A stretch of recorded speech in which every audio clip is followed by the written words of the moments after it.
Welcome to Simple Spoken English. Today, on this auspicious day, marking the birth anniversary of Bharat Ratna Dr. Babasaheb Ambedkar, we embark on a journey to understand the life and inspiring struggles of this extraordinary leader and the architect of the Indian Constitution. Join us as we delve into the pivotal moments and enduring legacy of Babasaheb, a true champion of social justice and equality. Stay tuned to learn and grow with Simple Spoken English. In today's video, we will delve into every significant detail of Babasaheb's life that you should know. While the video might be a little lengthy, it will allow you to fully understand the monumental struggles of Ambedkar's life. So, without any delay, let's begin. Friends, in the year 1891, on the soil of India, a uniquely great individual was born.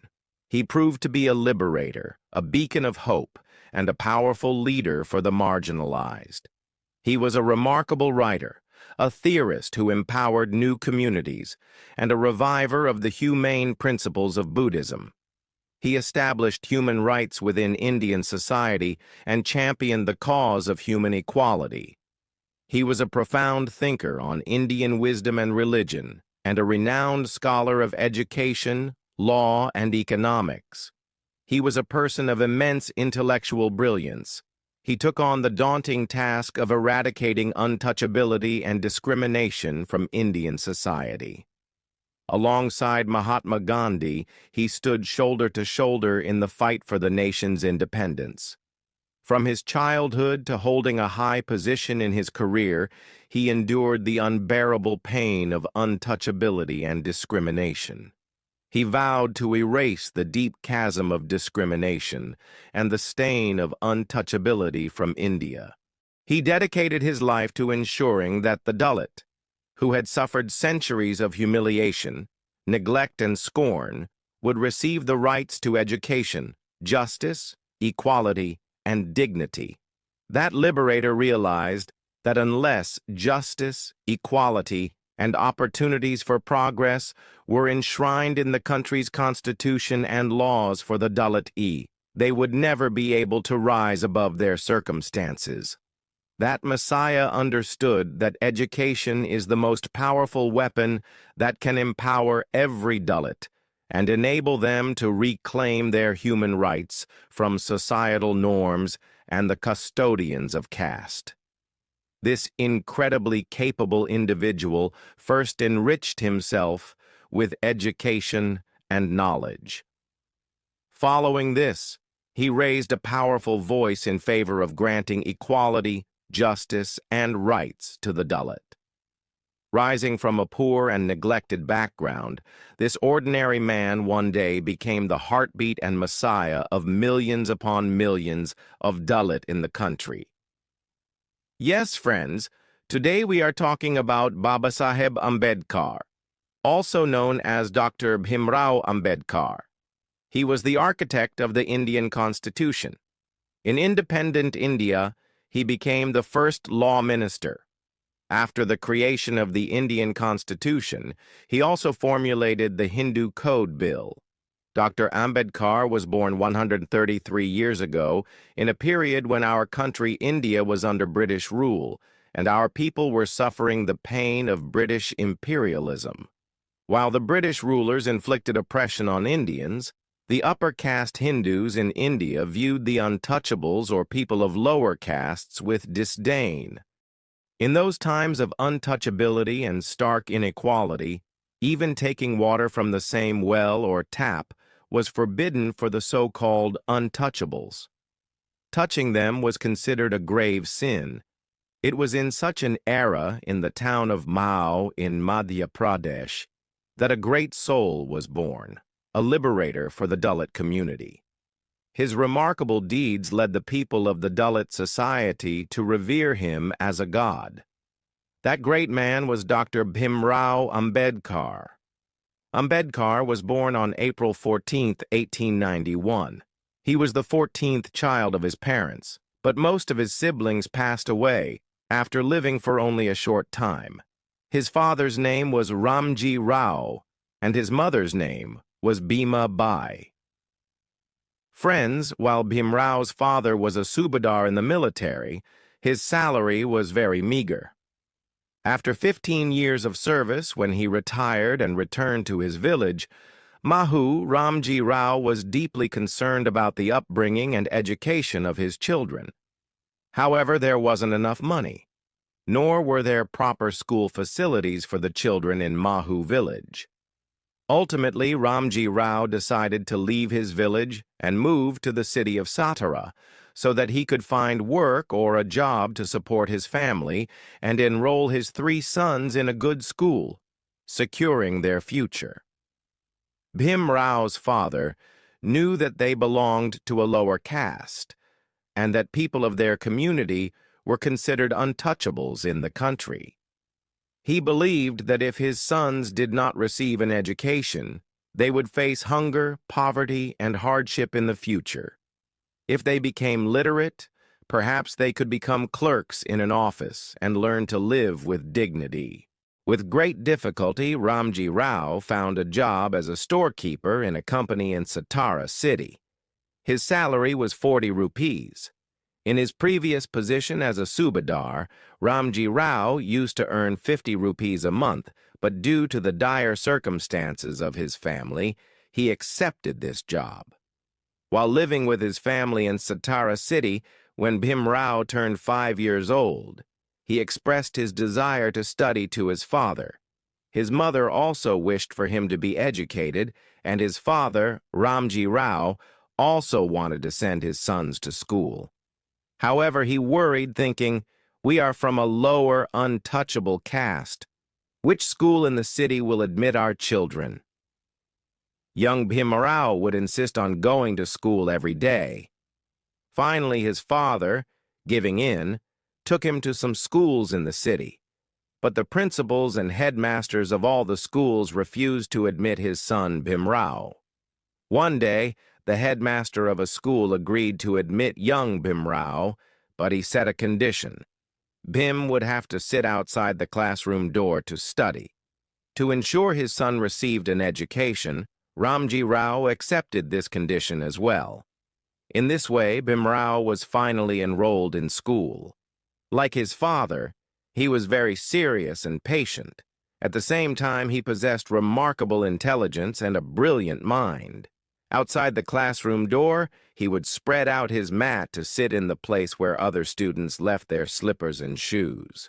But young Bhim had no complaints against anyone. In his heart, there was only a burning desire to acquire knowledge and wisdom. Throughout his studies, he was eager to learn about the world. Every morning, Bhim Rao would arrive at school well before time. He would sit outside his classroom door, listening intently and with deep concentration to the lessons taught by the teachers. So well did he listen that the words of the lesson would become imprinted in his mind right there in school. He didn't need to sit separately at home to memorize them. Whatever questions the teachers asked him about the lesson, Bhim Rao would answer them accurately and completely. One day, the mathematics teacher wrote a problem on the blackboard and called Bhim Rao to solve it. With a sense of pride, Bhim Rao got up and entered the classroom. But as he moved towards the blackboard, all the other children started shouting, "Masterji, Bhim Rao is an untouchable. Our lunch boxes are kept near the blackboard. His shadow will make our food impure." Bhim Rao couldn't reach the blackboard, and bowing to the outrage of the students, the teacher asked Bhim Rao to return to his place outside. Bhim Rao endured many such instances of humiliation and scorn. Once, when he was thirsty, young Bhim Rao drank water from a bucket kept at a well. Upon seeing this, the people standing there inquired about his caste and severely scolded him.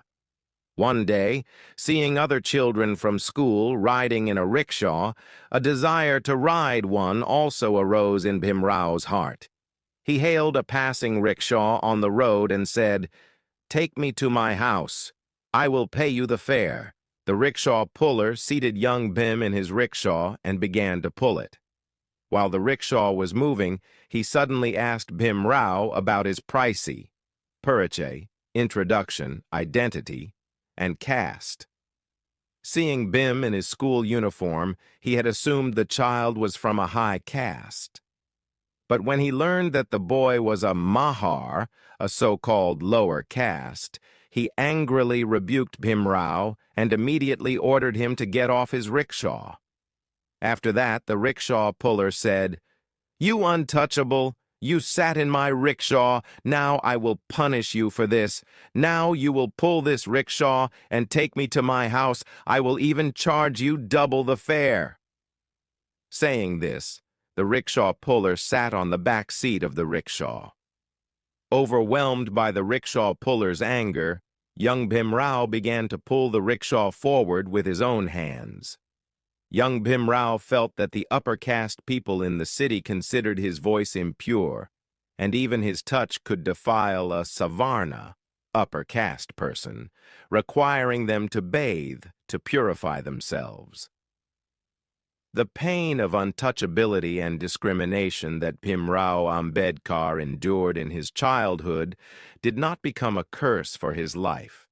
Instead, it proved to be a blessing in disguise. This very suffering gave him the strength to fight against injustice and social evils. If you haven't yet subscribed to our Simple Spoken English channel, please do so now and also press the bell icon to ensure you receive notifications for our latest videos first. Driven by a powerful determination to secure the rights of equality and justice for the Dalit in Indian society, Bhim Rao passed each grade in school with excellent marks, reaching the 5th standard. One day, his mother fell severely ill.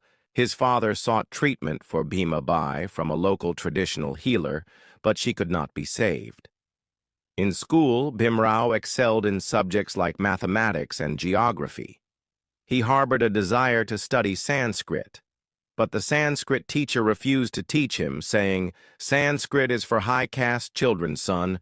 Studying Sanskrit is not in your destiny." Bhim Rao passed every grade with first-class marks. Now he needed to enroll in a larger school for his high school education. However, his father, Ramji Rao, did not have the money to pay the fees at that time. So his father pawned his old brass pot with a moneylender to arrange the funds for the fees. In this way, Bhim Rao got admission to high school. He passed his high school examination with first-class honors. Bhim Rao Ambedkar wanted to continue his studies. He wished to enroll in college, but there was no money at home to pay the college fees. It was at this juncture that the Maharaja Sayajirao Gaikwad of Baroda came to his aid. Bhim Rao learned from a friend that the Maharaja of the Baroda state helped poor students. He went to the Maharaja's Mumbai residence to seek assistance. When the Maharaja learned that Bhim Rao, despite being a poor student, had passed high school with a first division, he readily agreed to help Bhim Rao. Bhim Rao had resolved in his mind that he would attain the highest possible degrees in his studies and achieve mastery in education. The ruler immediately gave Bhim Rao Rs100 for his immediate needs and promised a monthly scholarship of Rs25. With the Maharaja's help, Bhim Rao gained admission to a college in Mumbai. He passed his BA examination from Bombay College with good marks. He married Ramabai, and seeing his son progress, one day, Bhim Rao's father breathed his last, filled with immense pride. After completing his BA, Bhim Rao became a lieutenant in the army. However, he desired to pursue higher education abroad, so he resigned from his military post and, with the financial assistance of the Maharaja of Baroda, went to America for higher studies, enrolling at Columbia University there. At Columbia, Bhim Rao deeply studied political science, military science, sociology, and economics. These were all subjects of his class. Bhimrao liked the atmosphere in America because everyone there had free-thinking minds and a desire for progress. The narrow-minded ideology of untouchability and discrimination was absent in the minds of the people there. After earning his M.A. with good grades from an American university, Bhimrao did not stop studying. He went from America to London and enrolled in the London School of Economics there. After completing his MSc from this college, he pursued a doctorate. After obtaining a law degree, he wrote his doctoral thesis in London on his core subject, the problem of the rupee. This very book later became the basis for the establishment of the Reserve Bank of India. Returning to his homeland, India, after achieving a first-class law degree and the prestigious title of Doctor from London, Bhimrao honored his commitment to Maharaja Gayakwad by assuming a high-ranking position in his administration in Baroda. Despite the impressive array of advanced degrees he had earned from esteemed institutions in America and England, and despite holding a doctorate, the deeply entrenched prejudice of the upper castes against those deemed untouchable persisted. Even as a high-ranking officer in the Baroda state, Bhimrao observed the palpable animosity directed towards him by his colleagues. No one wished to shake his hand, and even the office peon hesitated to offer him water. It was a stark reality. Within the government department, from the lowest-ranking messenger to other employees, an intense aversion towards Bhimrao Ambedkar was evident. Instead of handing him office files directly, a fourth-class peon would disdainfully toss them onto his desk from a distance. During these moments, Bhimrao Ambedkar's heart would ache with profound sorrow. He would reflect on the futility he felt despite his extensive education. He had hoped that his learning would earn him respect and understanding for his thoughts and ideas. Yet the acquisition of so many degrees seemed to have yielded little change in the way the upper caste people of the country viewed him, with the same disdain they had shown him in his childhood. Even now, Bhimrao was restricted from sitting or socializing with his colleagues in the office, sharing meals with them, or drawing water from the common tap. He was forbidden from drinking water from the office pitcher. He had to bring his own water from home. Enduring this constant pain of untouchability, Dr. Bhimrao Ambedkar, much like his father, faced numerous sorrows and hardships in his life. His devoted wife, Ramabai, bore him 5 children, one after another. However, due to the lack of proper medical facilities, each of their children tragically succumbed to death. Only one child, Yashwantrao, survived. Eventually, Ramabai's own health began to deteriorate. After enduring a prolonged and painful illness, she too passed away. Now, Bhimrao was left alone in the world with his son. The insidious disease of untouchability and discrimination had deeply wounded Babasaheb's heart and mind, attempting to crush his self-respect. The loss of his wife and children inflicted immense emotional trauma upon Bhimrao. Had it been anyone else in Babasaheb's place, they might have been broken by such immense suffering, abandoning the path of struggle and service to the nation, retreating into themselves. However, Babasaheb had never learned to give up or stop. From his childhood until this point, he had achieved success through relentless hard work and dedication.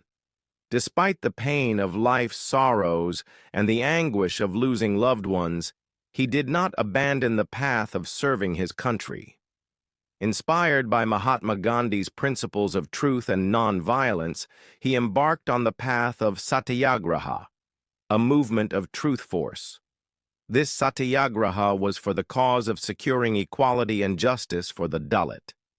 In 1926, embracing satyagraha, he vowed, I will ensure that all Dalit have the right to drink water from the village ponds and wells, and to enter temples to have darshan, sight, of God.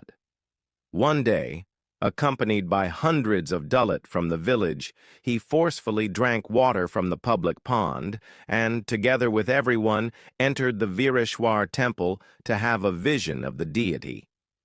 The upper caste people of the village came forward to block their path, but witnessing the unity and the strength of the Dalit community's organization, they were compelled to retreat.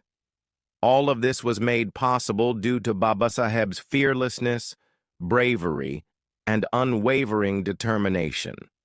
In those times, Dalit women had to wear their dhotis or saris raised above their ankles in the village. They were not allowed to cover their legs with their dhotis.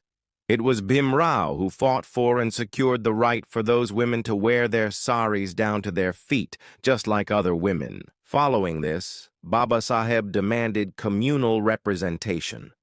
Bhimrao advocated for the right to vote based on our Dalit community's identity. Gandhiji opposed this vehemently. Gandhiji believed in the equality of all religions and castes. His conviction was that people should not be divided in any way based on their faith or social standing. When the Second Round Table Conference convened in London, Bhimrao attended to participate. He had also raised the issue of the untouchables' plight before King George V of Britain during the First Round Table Conference.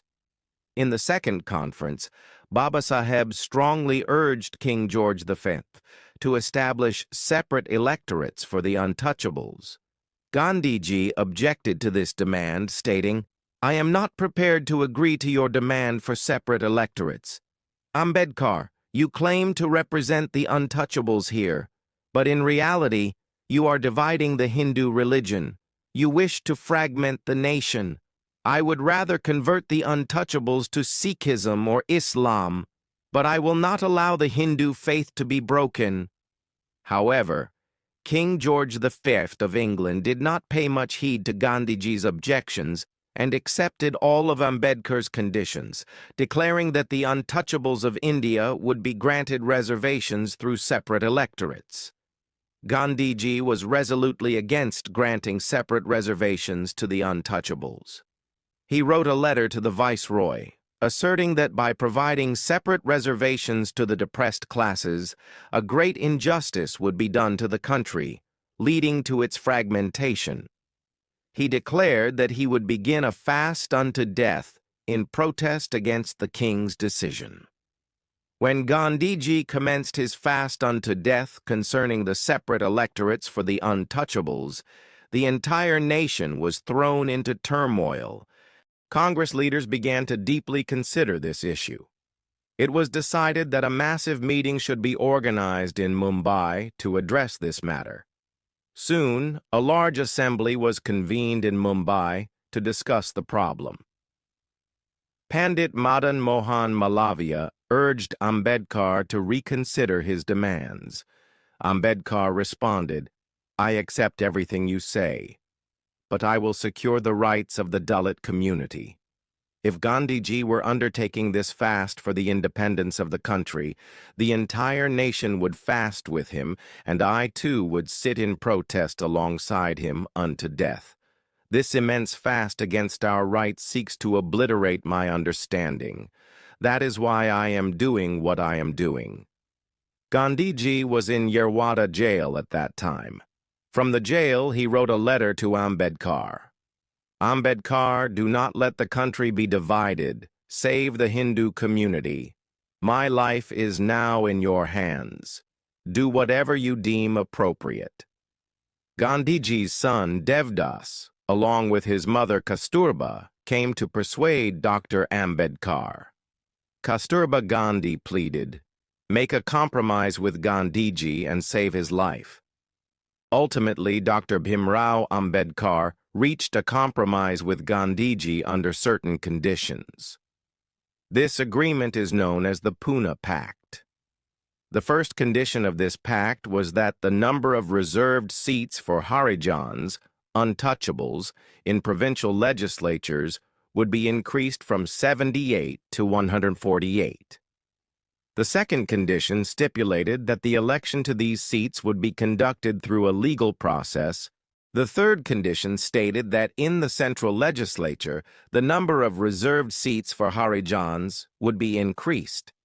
From his childhood until attaining a high position in his career, he faced various forms of discrimination, scorn, insults, and harsh words. However, he never uttered a bitter word himself, nor did he ever use abusive language. He understood that retaliation with insults or abuse would not resolve the issue and would not secure true justice for his Dalit community. Furthermore, following the path of revenge would not elevate them. His aim was to eradicate the problem of discrimination and untouchability from its very roots, to accomplish a great deed that would allow his Dalit community to hold their heads high for centuries to come, to walk alongside other sections of society with dignity. By drafting the magnificent Constitution of India, he made this extraordinary feat possible. On January 26, 1950, when the Constitution crafted by Bhimrao Ambedkar came into effect in the country, the faces of the Dalit beamed with joy. Happiness spread across the faces of other marginalized communities who had endured the brunt of discrimination and scorn. In the form of the Constitution, they had gained numerous rights to live a capable and dignified life. Throughout his life and conduct, Ambedkar consistently embodied the virtue of tolerance. His speeches, writings, books, and the various articles of the Constitution bear witness to his profound qualities of forbearance, self-control, patience, and seriousness. Like Mahatma Gandhi, he considered non-violence to be humanity's greatest or ultimate dharma, duty, righteousness. He observed that Buddhism, even in modern times, remained the most liberal and tolerant of faiths. This religion does not discriminate between human beings in any way, considering no one inferior or superior regardless of their caste or religion. Buddhism embraces all. These were the compelling reasons why Babasaheb decided to renounce Hinduism and embrace Buddhism. On October 14, 1956, in Nagpur, he received initiation into Buddhism. At the time of his initiation, the Buddhist monk Chintamani asked him, "Will you be able to follow truth wholeheartedly?" "Truth is my mother," Bhimrao replied. Monk Chintamani further inquired, "Will you be able to endure harshness?" "For me, nothing in this world remains harsh anymore," Ambedkar responded, holding the begging bowl in his hands, clad in saffron robes with a shaven head. Following this, Bhikshu Chintamani administered the Diksha, initiation of Buddhism, to him. Now, Babasaheb was no longer just an ordinary person, a leader, or subservient to anyone. Instead, he had become spiritually enlightened, seeing all beings as himself. Atmavat sarva bhuteshu. Through deep study and contemplation of Buddhist scriptures, he attained a profound egalitarian perspective. For Babasaheb, there was no longer any distinction between his own and others. Everyone had become his own, and he belonged to everyone. After embracing Buddhism, he cultivated feelings of love, forgiveness, and compassion in his heart towards all. Dr. Bhimrao Ambedkar was a living testament to the power of education. Education was the most significant and integral part of his life. It bestowed upon him logical reasoning, intellectual strength, and the ability to contemplate deeply. Columbia University honored him with the title of #1 scholar in the world. It was through the strength of his education that Bhimrao uplifted the Dalit and downtrodden sections of society, empowering and enabling them Recognizing Babasaheb's competence, his service to the nation, and his remarkable contributions to society, he was bestowed with the highest civilian honor, the Bharat Ratna. Friends, extraordinary and great talents like Babasaheb Ambedkar are born on this earth to secure justice and rights for people, guiding them to walk on the path of struggle and truth. Even today, he is remembered as the architect of the Indian Constitution and the Messiah of the Dalit. His entire life is a living example of struggle, endurance of hardship, tolerance, sacrifice, and service to the nation for truth and justice. To serve the countrymen and to secure rights for the Dalit, the poor, and the marginalized, he toiled day and night, sacrificing his sleep and comfort to gift the people of independent India the Indian Constitution, a priceless new heritage of Indian culture for all of us Indians. In the form of the Indian Constitution, Babasaheb Dr. Bhimrao Ambedkar will remain immortal on this earth for ages to come. Through the Constitution and laws he created, Babasaheb continues to be a beacon of inspiration and a source of strength for the Dalit and the marginalized even today. 100 salutations to his sacrifice, self-control, tolerance, profound national service, and upliftment efforts. How did you like this video? And about which subject or personality would you like to see a video next? Please do let us know in the comment box. And friends, that's all for today's video. Please subscribe to our Simple Spoken English YouTube channel. Thank you for watching the entire